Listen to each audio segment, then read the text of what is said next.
Onion టమాటా చట్నీ నేను చూపిస్తున్న విధంగా చేసి చూడండి. ఇడ్లీ, దోశ, గుంత పొంగనాలు వేటిలోకైనా సరే చాలా టేస్టీగా ఉంటుంది. ఒకసారి తప్పకుండా ట్రై చేసి చూడండి. ముందుగా స్టవ్ వెలిగించి ఒక బాండీ పెట్టుకోవాలి. దాంట్లో కొంచెం ఆయిల్ వేసుకోవాలి. ఆయిల్ బాగా కాగాక 2 స్పూన్లు జీలకర్ర, 3 స్పూన్లు మినపప్పు, 3 స్పూన్లు పచ్చిశనగపప్పు వేసి దోరగా వేయించుకోవాలి. దీంట్లోనే 5-6 వెల్లుల్లి రేఖలు చితక్కొట్టి దీంట్లో వేసుకోవాలి. 5 పచ్చిమిరకాయల వరకు తుంచేసుకొని అందులో వేసేసుకున్నాను. మీరు తినగలిగే కారాన్ని బట్టి పచ్చిమిరపకాయలు చూసి వేసుకోండి. వీటన్నిటిని గోల్డెన్ బ్రౌన్ వచ్చే వరకు వేయించేసుకున్నాక దాంట్లోనే 2 పెద్ద సైజు ఉల్లిపాయలు కట్ చేసి వేసుకున్నాను. వీటిని కూడా దోరగా వేయించుకోవాలి.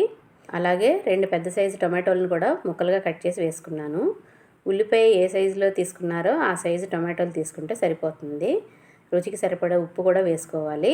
ఈ ఉల్లిపాయ, టమాటా, ఉప్పు వేయడం వల్ల బాగా నీరు బయటకు వచ్చి బాగా వేగుతాయి అన్నమాట. దీనికి ఒక 5 నిమిషాలు మూత పెట్టి మగ్గనిద్దాము. 5 నిమిషాల తర్వాత మూత తీసి చూద్దాము.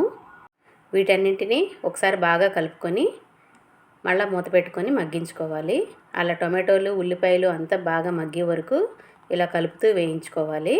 ఇవన్నీ 3 వంతుల వరకు మగ్గిపోయాక కొంచెం చింతపండు వేసుకోవాలి. నేను తీసుకున్న ఉల్లిపాయ టమాటాకి ఈ చింతపండు సరిపోతుంది. ఈ చింతపండు మెత్తబడే వరకు 2 నిమిషాలు మూత పెట్టి మగ్గించుకుంటే సరిపోతుంది. స్టవ్ ఆఫ్ చేసుకొని చల్లారబెట్టుకోవాలి. చల్లారిపోయిన ఉల్లిపాయ టమాటా గుజ్జుని ఓ మిక్సీ జార్ తీసుకొని దాంట్లో వేసుకోవాలి.